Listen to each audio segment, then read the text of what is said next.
Hello, my friends. Welcome to Garhdo-Ho-Ho Goes Geek for a special Christmas episode. I hope you're all having a very Merry Christmas, whatever you're doing. If you're not listening to this on Christmas, maybe I'll give you an idea for a future watch at Christmas, because I'm going to explain why I think that Shazam is a perfect Christmas movie. Hope you'll join me. Should be an interesting one.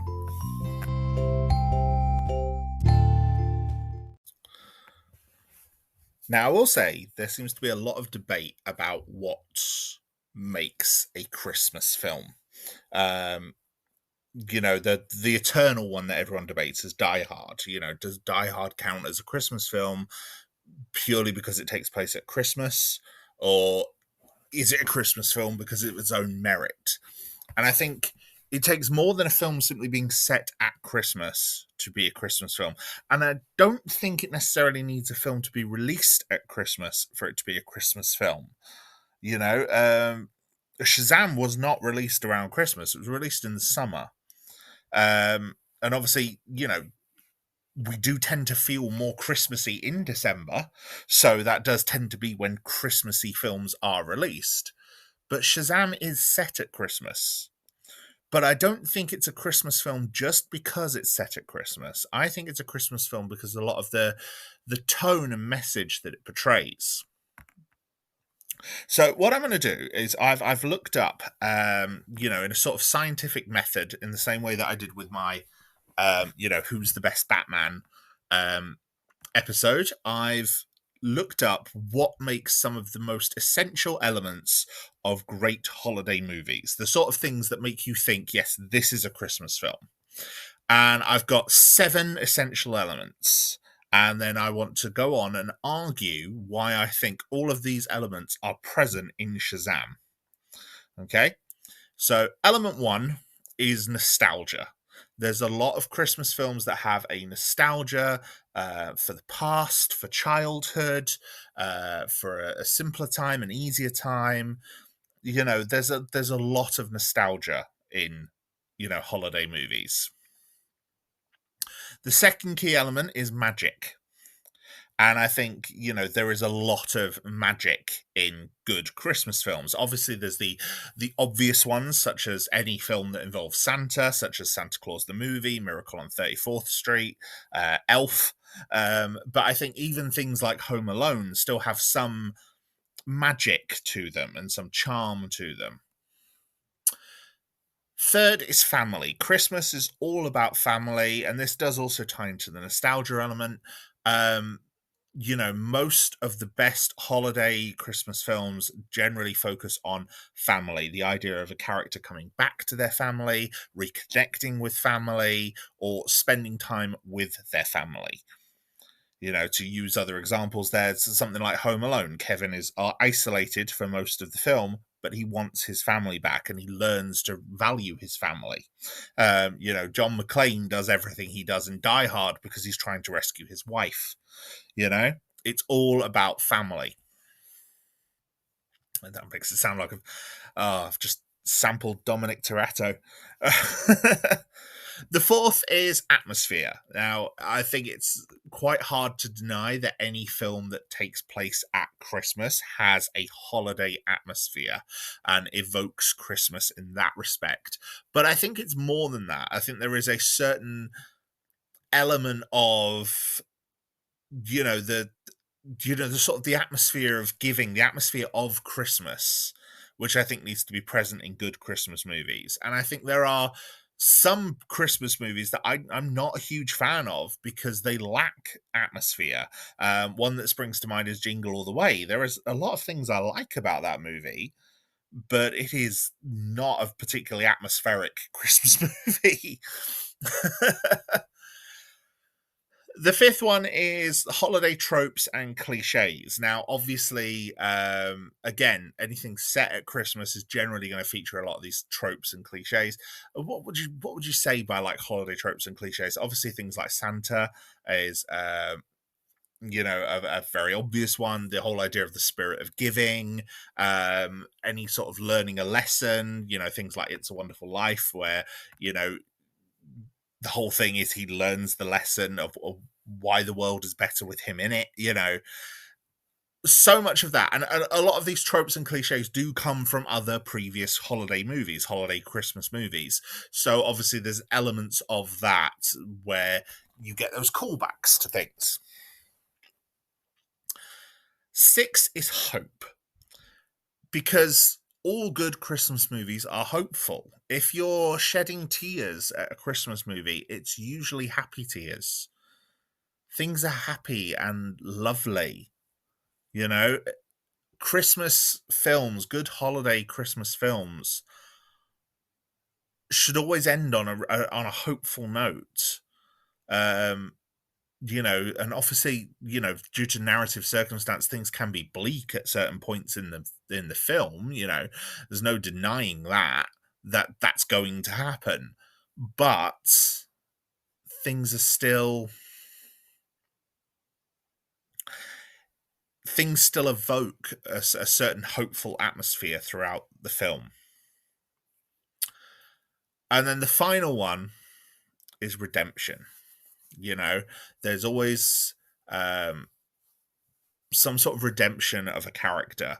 To go back to some previous examples, Santa Claus the movie, the Dudley Moore's elf character learns that he's better where he is, and that he should go back to the North Pole and work with Santa again.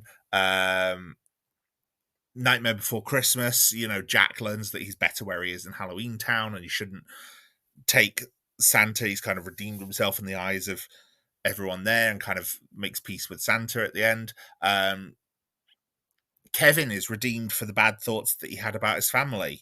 John McClane is redeemed instead of being the estranged husband, and comes back to his wife and his wife and his children. There is a redemptive element in a lot of these character journeys. And so I want to take the next however long. I don't expect this to be a particularly long episode. And while I am focusing in a lot more than I have on some previous reviews, because I am trying to make a case here, this is still my loosely structured style. But so I don't know how long exactly I'm going to be arguing this point for, but I want to argue that all of those essential elements of great holiday movies are present in Shazam. And as a result of them being present in Shazam, sometimes more than once, they make them a good Christmas movie. So, hopefully you'll join me for this one. Right, so I'm going to explain a little bit about what Shazam is as a film in itself, because obviously there's some people out there who might not know. So Shazam, as a film, is based on the comic book character owned by DC Comics called Captain Marvel, later renamed Shazam, as a character originally published by Fawcett Comics. The film, the Shazam is essentially a child who is able to, with the utterance of the magic word Shazam, to become a superhero. A very Superman archetype superhero.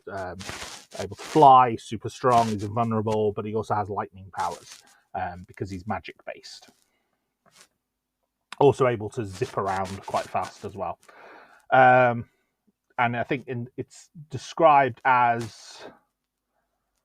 Shazam is based on, it's like the wisdom of Solomon, the strength of Hercules, stamina of Atlas, power of Zeus, the courage of Achilles, and the speed of Mercury. So it's based on all these kind of classic Greek heroes. Heroes and gods. Now, the movie focuses on Billy Batson, the titular child of the film. He is played by Asher Angel. He's in the foster care system in Fawcett City in Philadelphia, and he is continuing to try and search for his birth mother, to the point that he keeps running away from every family he's placed with. He got separated from his birth mother at a carnival 10 years ago, and he keeps trying to, escape from his foster family and then escape from any police that chase him, all to try and find his mother. And he's got like a list of women he keeps trying. He's continually unsuccessful, unfortunately. There's one home that's still able to take him, which is a group home run by Victor and Rosa Vasquez. And they were foster children themselves. And they now run a foster home. There's a group home, and there's 5 other children there. There's Mary Bromfield, who's the oldest, Pedro Pena, Eugene Choi, Darla Dudley, and Freddie Freeman. Freddie is about the same age as Billy, and they make quite good friends. Freddie is also disabled, but he's also a superhero enthusiast. He's totally mad on superheroes. He's got memorabilia from Superman and Batman and all these other DC heroes. Massive superhero fan. And yeah, that's that part of it. The villain of the film is a character called Thaddeus Sivana. When he was a child, he was being harassed by his brother and father while driving in a snowstorm, and ended up finding himself transported to the Rock of Eternity, where a wizard has been searching for someone pure of heart to bestow his champion, bestow his powers on to become the champion, because his previous champion unleashed the 7 deadly sins into the world. Thaddeus was tempted by the sins, who promised him power if he freed them. And so the wizard deemed Thaddeus unworthy and returned him to the car, which that led to an accident which wounded him and wounded his father. Thaddeus now, as a grown man, is trying to find and free the sins because they've been in contact with him and they've promised him power. The sins end up being freed because Sivana is able to get back into the Rock of Eternity, and he takes the power of the sins for himself. As a result, the wizard now has to find a new champion quite quickly, and he chooses Billy. Billy is able to become the champion by saying the name Shazam, turns into the superhero Shazam, manages to... The superhero version is played by Zachary Levi in quite an amazing suit. It is padded, but it does look pretty cool. I like the Shazam suit. And initially, he only really tells Freddie. And it's one of the things that sort of helps Freddie and him bond, because Billy, again, is still trying to find his mother, is still trying to get away from the family.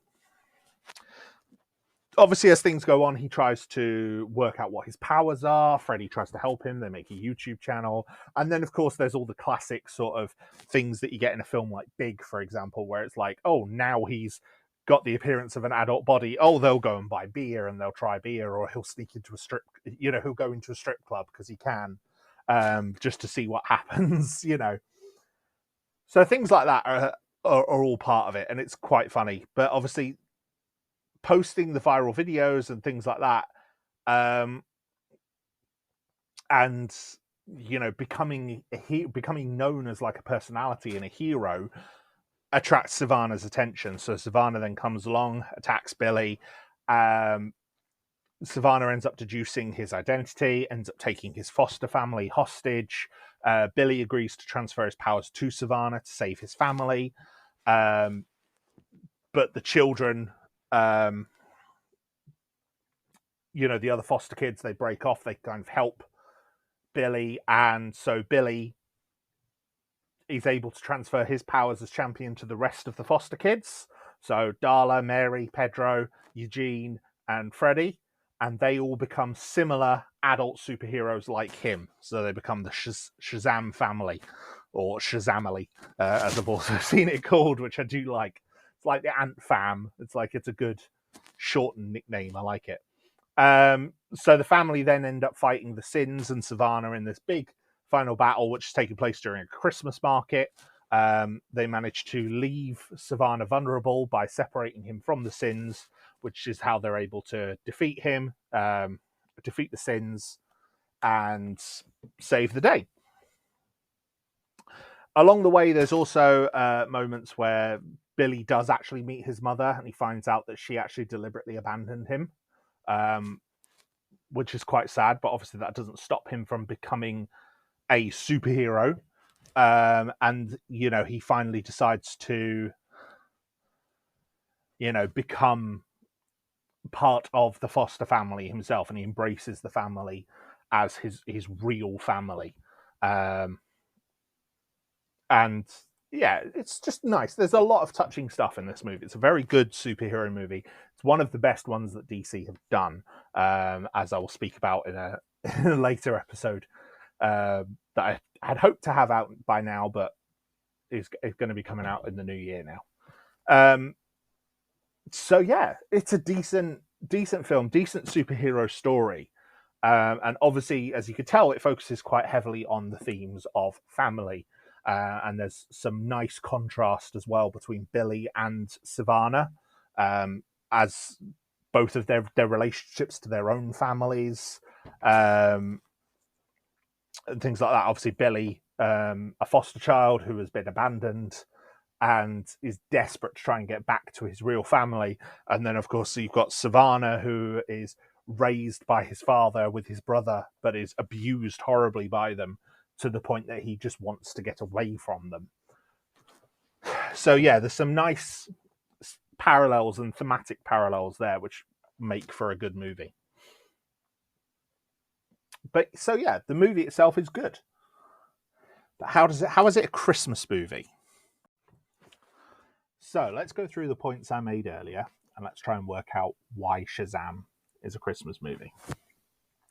So the first pillar that I had earlier, actually the first pillar I had was nostalgia, but let's not start with nostalgia. Let's start with something more obvious. Let's go for the holiday tropes and cliches. Now, like I said, Shazam is set at Christmas. It's very obviously set at Christmas. There is a Christmas market, which is where the main final battle of the film takes place. It's like a Christmas market, fair. There's amusement park rides. There's a Ferris wheel that takes place in the big action scene against the Seven Sins. There's a fight scene in the mall. So obviously the mall is packed full of Christmas shoppers. At one bit, apparently, it was actually some members of the crew who got caught on film, and so they just CGI'd a whole load of Christmas shopping bags into their hands over the equipment that they were all holding, which I thought was pretty cool. But you know, there's part of the battle ends up in a toy shop, and obviously there's lots of discussion there about what's going on, and the fact it's Christmas, people are buying. Running around buying toys and everything like that. That Shazam even picks up a giant Batman toy and throws it at Savannah. There is even Santa Claus. Not the real one, obviously, although he is a character in DC Comics, I believe. I know he definitely is in Marvel Comics. In fact, in Marvel Comics, he's a mutant and has superpowers, and that's how they explain how he's able to do the whole traveling everywhere on one night to give all the kids toys. But yeah, Santa Claus, there's a mall Santa or like the Santa for the fun fair attraction. I think he's the mall Santa as well. I think it's the same Santa in the mall fight, and then obviously later on, like they crash into him both times, and he ends up giving a very expletive laden speech about what happened on the news, which is one of the best moments towards the end of the film. But he's just a traditional mall Santa. But obviously he appears in several of the major action sequences as one of the characters that needs to be sort of saved, and not end up a victim during those scenes. But more than that, because as cool as that bit is, that bit itself is great. But there's also a moment where when the superheroes have become adults later on, they all still act like they're kids. But especially Darla. Darla is the youngest of the children. And it shows. Like she's got a real childlike naivete. She's very excitable. She makes a big point in part of the film that the others managed to work out that Billy is Shazam, and she already knew by accident. Like she found out by accident, And so she's really proud of herself that she didn't spoil it. Like, she didn't tell the secret, like they worked it out by themselves. So, very traditional young child, everyone's kid sister, basically. And in this, there's a point where she becomes a superhero, and the actress playing the older version of her is brilliant, like at capturing that real sort of childlike glee of the character. And I'll find the name of the actress because she does a brilliant job. And I want to give her a shout out. Megan Good playing the superhero version of Darla, and she captures that real childlike essence that Darla has so well. And I think it works really well in contrast, because obviously there's times where Asher Angel and Zachary Levi can feel almost like two different characters, because Billy is quite moody, whereas Shazam is quite optimistic. But the superhero version of Darla, that's definitely Darla in both forms. And so that's pretty cool. But yeah, she goes up to Santa after saving him and was like, "Are you the real Santa?" I really good, So it's the kid going up to Santa and saying that they've been really good so that they can get all their Christmas presents. It's the complete trappings of the season and the cliche, and it works really well. And it's just a small touch because there's so much else going on. So it's just a small touch, but it works really, really well for me anyway. And obviously this ties into the themes of atmosphere. There is a holiday atmosphere. I think there's even some Christmas carols that play during the film. I'm pretty sure on the soundtrack there are some actual Christmas songs. There's shots with Christmas trees. Obviously there's the bit in the mall. It's still set during like it's set during the Christmas season, but it's like they're still at school, so it's in the run up to Christmas. But yeah, I mean, the traditional score, the traditional film score by Benjamin Wallfish, and obviously there's certain needle drops. There's not as many Christmassy needle drops, but there is definitely "Do You Hear What I Hear" by Bing Crosby. That one does play at one point in the movie. A lot of the others are kind of pop songs.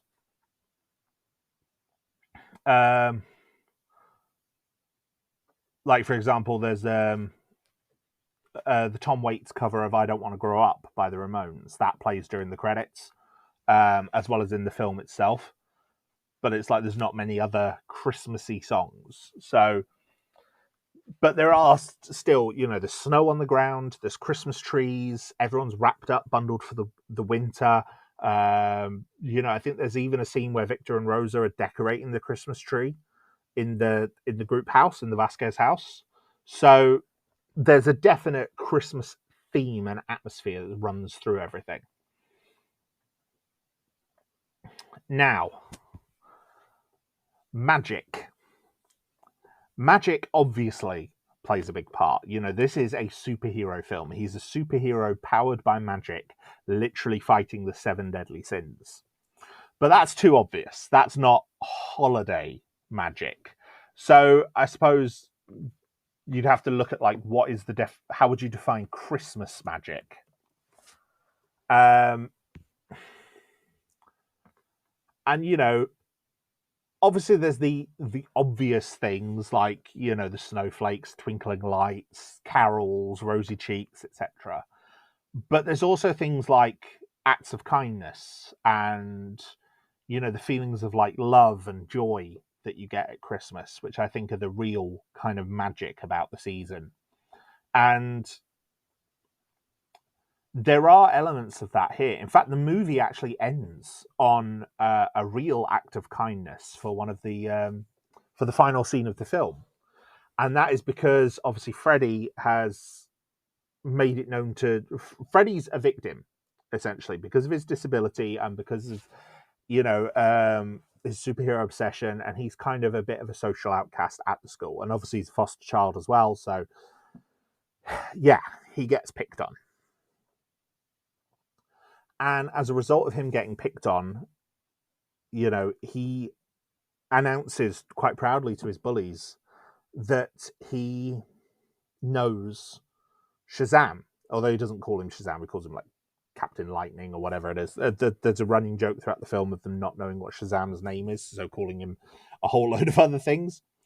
And he says, he knows who he is, and so he's going to join him for lunch. And then at that point in the movie, or shortly after that point in the movie, Billy and Freddy have a bit of a falling out.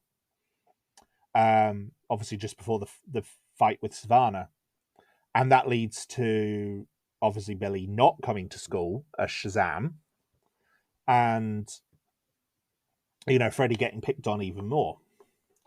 The end of the film, Shazam does come to the school, and so obviously there's a bit of a redemption element there as well. But yeah, he does come to the school and eat his lunch with Freddy and the others. But more than that, he also brings in Superman. And it's a Superman cameo that isn't actually Henry Cavill. So you literally just see the costume from the neck down. You don't see Superman's face. But yeah, Superman comes in with a lunch tray and is about to sit down and fade to credits. And it's just a really nice touching moment. And obviously, on a metatextual sense, by this point, Henry Cavill had been gone from the DCU. Like, no one knew whether he was coming back or not. And this was only like a few months after Justice League. No one knew if he would be coming back because of how badly Justice League had done. So to have that is a bit of a metatextual magic. Because like, oh no, Superman's still here. Superman's still in the universe. And then obviously the credits are then filled with sketches of Shazam interacting with all the other Justice League members. So that's pretty cool as well. So yeah, that's for me, that's the magic element. The act of kindness. But then there's also the feelings of happiness and joy, but they're quite heavily tied into a lot of the other stuff regarding family. So I'll get to that in a minute. So what have we crossed off? We've crossed off holiday tropes and cliches, atmosphere, magic. So yeah, we've got some of them. Right, nostalgia. Now, nostalgia is kind of defined as like the sort of the longing and the wistful affection for a period in the past. You have nostalgia for something in the past. Billy has nostalgia for the time with his mother. He's got like one trinket that he holds on to desperately throughout a large portion of the movie, and it's like the last thing he got with his mother. And we actually see it in a flashback how he won it. He won it at the carnival with his mother that day, the day that he lost her. And he is desperate to try and find her. He is wistfully trying to find his mother. And he has this theory that everything will be better if he finds her and ends up back with his mother. Everything will be better for him and his life. And it's understandable with Billy being in the foster system. I've not been in the foster system, but I can only imagine just how hard it is, especially for people who know that their family is still out there. In the same way that Billy is. He got lost. He was separated from his mother. He doesn't know that she abandoned him.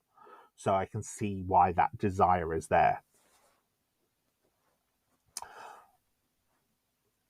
And obviously that's sort of the wistful view of the past, where it's like everything will be better if we get back to where we were. You see this a lot of times in politics, especially a lot of populist politics are very much sort of, oh, we need to get back to a simpler time.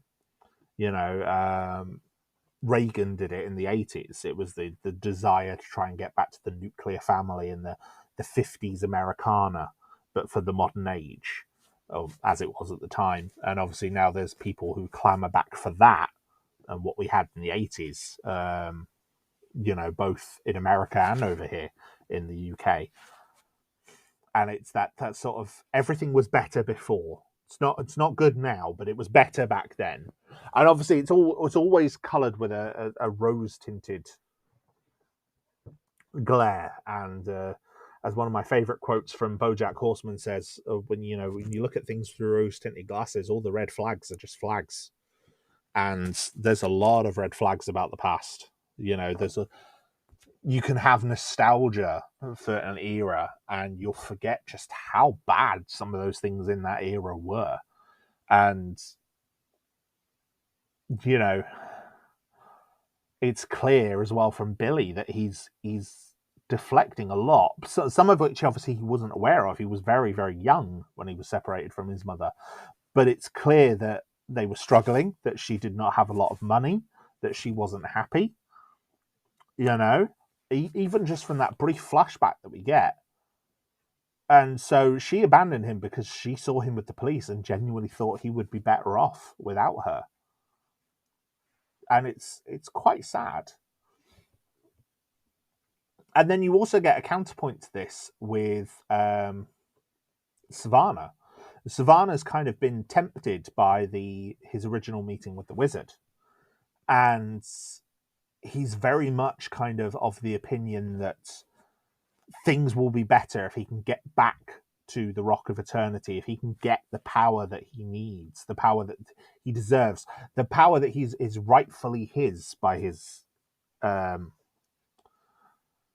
visualization, because obviously that's how he saw it, that's how he sees it in his memories.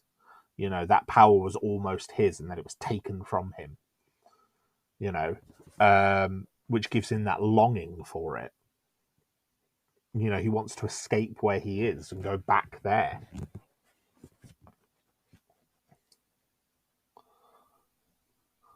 So there's that aspect as well. So yeah, nostalgia is probably one of the lesser elements that's running through, but it's definitely there, I think. And again, a lot of it ties into the overarching theme, which is family. So then you get the hope and redemption and family, and these are all kind of very heavily linked. So I'm going to kind of cover them all together. To me, the core theme of the whole film is family, and not just family, but especially found family. This foster family is a family that has found each other. Victor and Rosa, they grew up through the foster system. They found each other through the foster system.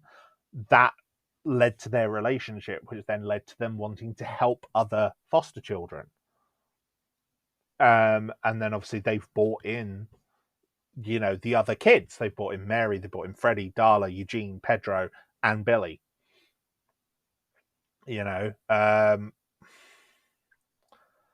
And they want to build a family and look after these kids. And there's a real strong desire for that. Like, you can see how much Rosa especially instantly cares for Billy and for all the kids in general. Like, I'm not saying it's not there from Victor as well, because it is. But with Rosa, it's very, very clear that she feels a huge amount of empathy for Billy and everything that he's going through. Obviously, I've already spoken about how Billy is determined to find his mother, but then eventually turns and embraces the family dynamic, the Vasquezes. That's the kind of the hope and the redemption at the end of the movie. Once they've overcome the villain, he redeems himself and joins back with his family after turning his back on them, after abandoning them. It's because his family, this new family that he has found, is threatened that he almost gives up his powers to Savannah. He almost lets the bad guy win because his family is threatened. And, this is a family that he's only known these other children for a few days. But it's clear he's already quite strongly drawn to them and really cares for them. There are not as many scenes among the kids. Obviously, most of the scenes of Billy in the film, he's actually as Shazam, and usually only interacting with Freddy. But there are scenes with Billy. There's a scene with Shazam interacting with Mary, which is quite nice. There's a couple of scenes of Billy and Freddy interacting with Darla. Eugene and Pedro are kind of underserved in both of the Shazam films, unfortunately. But that's a topic for another day. But yeah, there's some nice connection and some nice family moments between them, and it's really clear that their love and affection and just genuine acceptance of him really makes an impact with Billy. This is why he's so determined to help them at the end, and so terrified when Savannah threatens them. And it brings him into the family. It redeems him as a character. There's a lot that changes as a result of all this, and to me, that really works. That's one of the best parts of the whole journey, is his evolution through the family dynamic. And in fact, the director actually said that was the reason why he sets the film at Christmas. Because like I said, this came out in the spring, late spring, early summer, and the director David F. Sandberg, revealed that it took place during Christmas, and he said, in quote, it's all about family and like Christmas time and this family holiday. It's about finding your family with these foster kids and everything. So yeah, it's very appropriate for the story. And he said, it just feels like a Christmas movie to me. It's about family and finding your family. You have these orphans or foster kids, and Christmas is very much a family holiday. So it sort of all ties together in that way. I mean, there's also an element that the Shazam story from the New 52 that introduced Shazam, I think, was also a Christmas story. So there's an element of that. But, that's one that really kind of expanded on the idea of the Shazam family. But, it's Christmas is the family holiday. And this is a film, not just a family film, but a film about family. Family is at the core of the film. The Vasquez family, Billy's journey into and gradual acceptance of that family is the core part of the film. And so that works really well as a Christmas movie, because so many Christmas movies work around family. And it's even contrasted quite nicely with Savannah. Savannah, is like the dark mirror of Billy in a lot of ways. He actively kills his father and brother and has this huge rivalry and hatred with them. And their company, because the Savannahs own like a mega corporation, the Savannahs present this very family friendly image for the company. And it's like, the actions of the family, of the Savannah family, from the father, who's played brilliantly by John Glover, to Savannah, who's played by Mark Strong, through to Savannah's vengeance upon them, everything like that. It just completely eschews that whole family image. It's like it's the complete antithesis of that image that's been presented by the company. And, that's the image that they present it's a very wholesome, quote unquote, family image. But because we see that back side of it with the Savannahs, it sort of reveals it as saccharine and fake, and highlights just the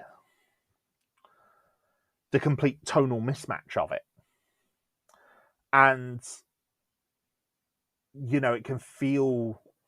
it highlights how disingenuous it really is, basically. And then so you contrast that with the company boardroom, the scene where Savannah comes in with the company boardroom, kills his father, kills his brother, unleashes the 7 deadly sins on the board members. That's how he is treating his family, quote unquote, his family, like his actual birth family, and then the family around his birth family with the board of directors. Because Savannah has clearly worked with them. He's not as active in the company as his brother and his father, but he's clearly worked with them. They know who he is. That's how he treats his family. Counterpoint that to how Billy treats his family, and how how cold and sterile the boardroom is. I don't think we even see the Savannah family home, but just how cold and sterile the boardroom is, and how Savannah treats the people around him, and then contrast that with the Vasquez home and Billy and the kids. And it's very clear that they're wildly different, and that they are clearly designed as mirror images of each other. But not just the mirror image, it's also how they tie into the theme. This is a family. Christmas is a family holiday. It's a holiday about being with your family. And Savannah is someone who has a family, but would much rather be alone. Whereas Billy is someone who, at the start of the film, would much rather be alone, or even better, with his birth mother. And then as he goes through the movie, with the lessons he learns and the encounter with his original mother as well, and just how devastating that is for him. How he goes from that to fully embracing his found family and deciding he doesn't want to be alone. He wants to be part of a family that loves him and accepts him, rather than just clinging on to this wistful longing for the past. And he puts his source of hope not in being with his mother, but in being with his new family. And that's where you get the family element. That's where you get the redemptive element. To me, that's what makes it a Christmas movie. It's the themes that are in so many Christmas movies are all throughout that family story. And this is a film that, to me, combines family fun, comedy, and just the idea of like Yuletide joy to generate a film that I think really evokes Christmas spirit. And if Christmas spirit is kind of a hard thing to define anyway, but I think if you were going to define it, it's how someone acts someone who loves Christmas, and how they show it by being kind to others. We often talk about Christmas spirit and the spirit of Christmas, and the spirit of Christmas is wanting to give and to help people in need, and to be close with your loved ones. And that's exactly what happens in this movie. The family are wanting to help Billy. They want to be with him. Billy wants to be, by the end of the film, wants to be with the family. So yeah, for me, Shazam is a Christmas movie. And it's one I've watched, I think, pretty much every Christmas since it came out, for that exact reason. Because, yeah, it's a Christmas movie.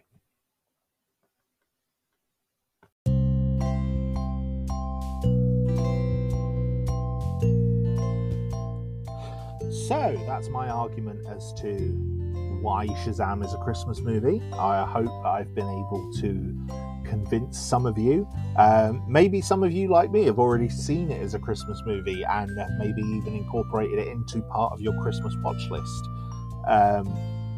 If you haven't, give it a try around the holidays. I think you will enjoy it. I think it does work better watching it during the holiday season than it does just watching it on its own. Like, to the point that I've seen it multiple times, but I do prefer watching Shazam as a Christmas movie. Not just because it's set at Christmas. There's other films set at Christmas that aren't necessarily Christmas movies. Iron Man 3, for example, is another example of a superhero film set at Christmas, but I don't think Iron Man 3 is a Christmas movie. It's just a film that takes place at Christmas. You know, there's discussion in it of Christmas presents and things like that, but the theming, the elements that make it a Christmas film aren't present like they are in Shazam. And,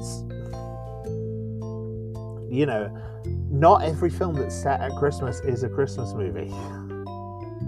You know, Die Hard 1, definitely a Christmas movie. Die Hard 2, also set at Christmas. Not quite sure that's a Christmas movie.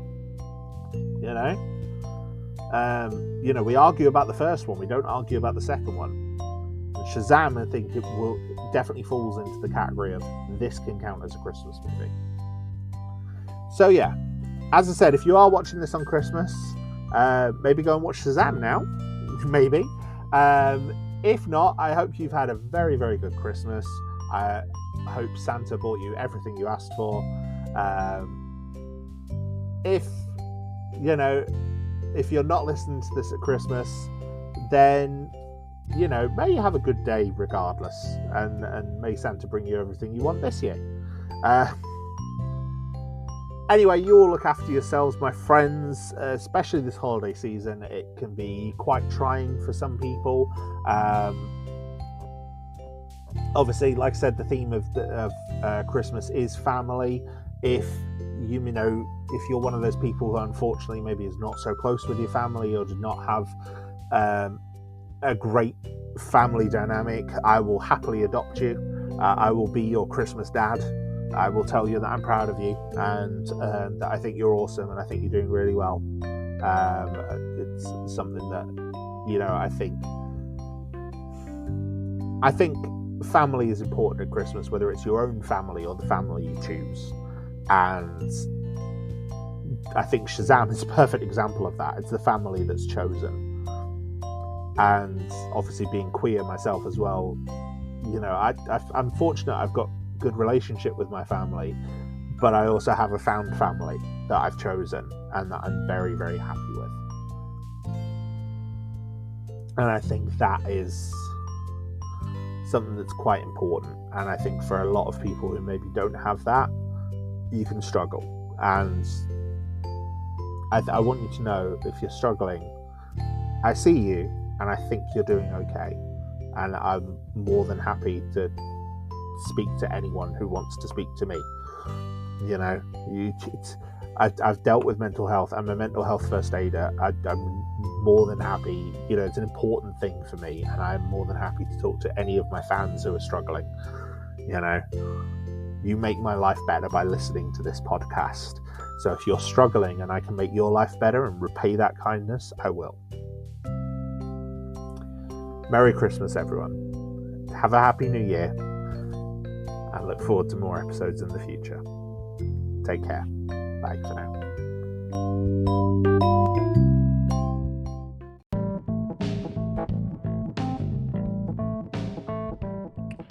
Thank you, my friends, for once again joining me on Gardo Goes Geek.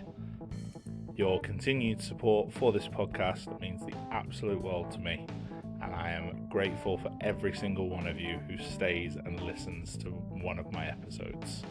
It means the absolute world. Now, if you would like to engage more with me or the podcast, we have a Discord community, small but growing, and we now have commissions open on Ko-Fi. So if there's a topic you would like to see me cover, you can pay me to cover it. All funds will be used for legal purchase of the relevant items where I do not have them. have a look on the link tree for more information. Until next time, look after yourselves.